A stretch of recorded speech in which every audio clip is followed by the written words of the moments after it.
Shalom Bapak Ibu Saudara yang dikasihi Tuhan. Seri pengajaran hari ini berjudul Tunas dari Tunggul Isai. Nubuat Nabi Yesaya yang lain terkait dengan kelahiran Sang Mesias ditulis dalam Yesaya 11 ayat 1. Demikian, suatu tunas akan keluar dari tunggul Isai dan taruk yang akan tumbuh dari pangkalnya akan berbuah. Sekali lagi, nubuat Yesaya yang ditulis 700 sebelum Masehi ini menunjuk kepada datangnya Yesus sebagai Raja Damai yang mengampuni dosa manusia dan memberikan masa depan yang penuh damai sejahtera, kehidupan yang baru, serta kehidupan yang diberkati, yang dijanjikan Allah melalui Yesus, Sang Raja Damai, dari keturunan Isai, ayah Daud.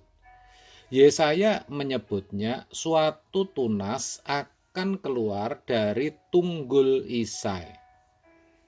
Di sini Yesaya memberikan gambaran yang indah tentang dunia baru dan masa depan yang diperintah oleh Sang Tunas, yaitu Yesus Kristus.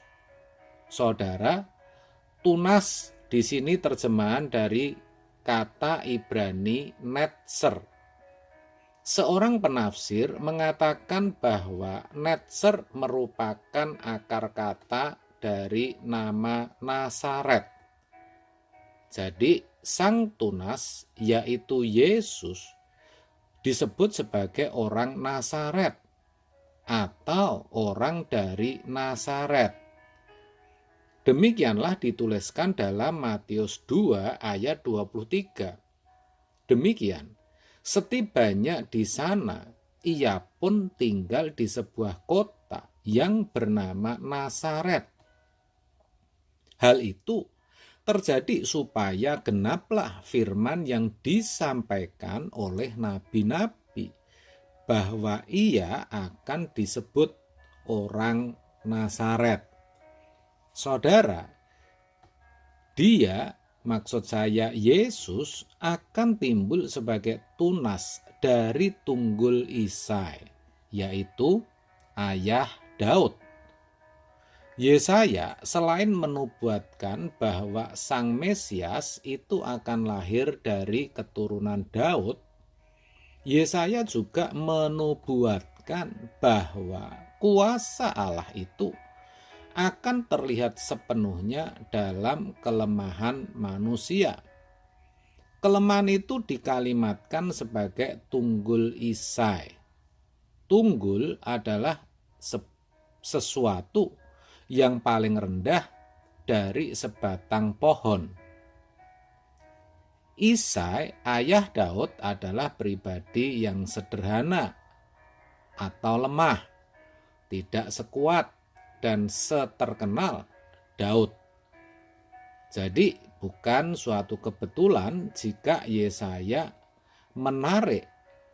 membuat silsilah Sang Mesias itu dari Isai, bukan dari Daud, untuk menunjukkan kelemahan dan kerendahan hati. Yesus Sang Mesias merupakan penggenapan nubuat tentang raja yang rendah hati.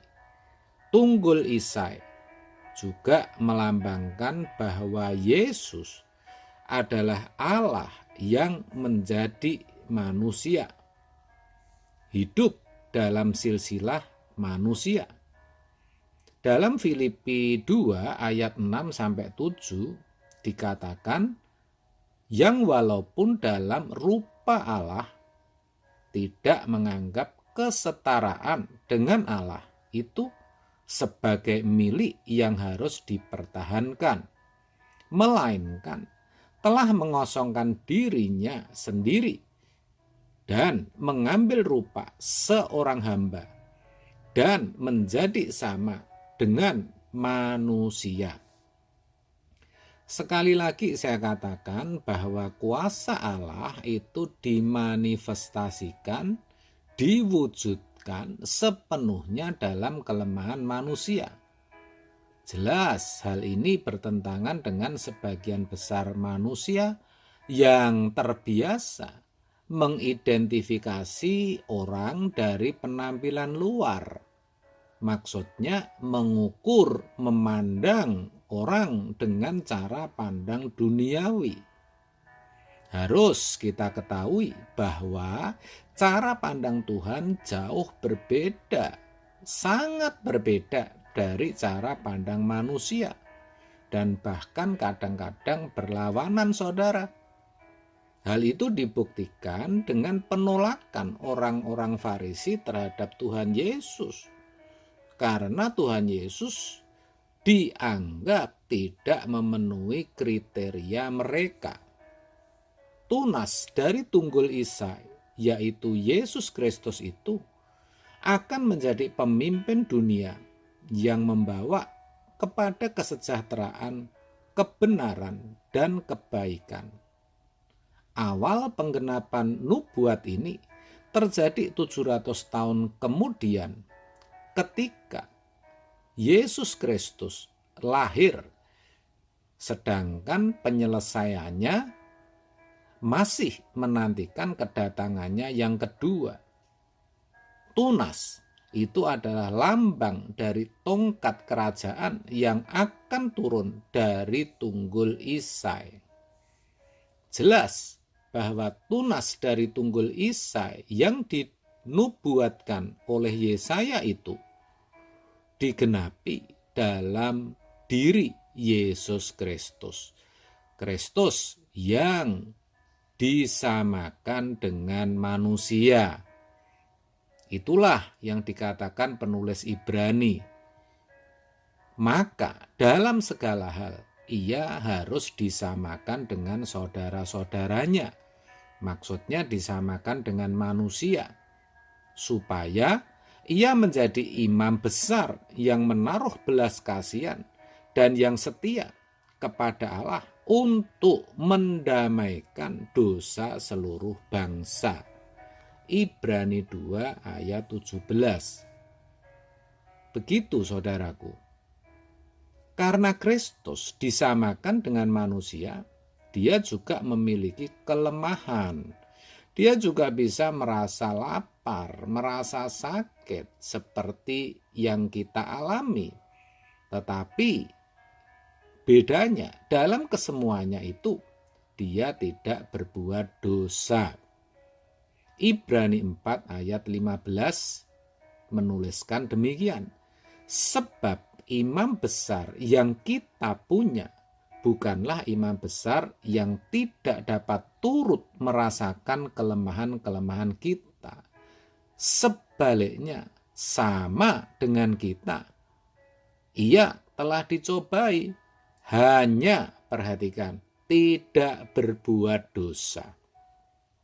Maka ketika kita seharusnya, maksud saya, maka kita seharusnya menyadari dan menghayati seperti apa pribadi Kristus itu, yang mana dikatakan sebagai tunas dari tunggul Isai.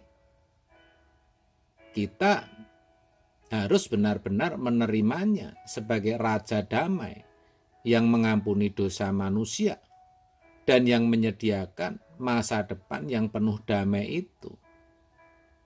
Dengan cara apa? Ya dengan cara tidak berbuat dosa lagi. Kiranya kebenaran hari ini memberkati kita semua. Amin. Tuhan Yesus memberkati.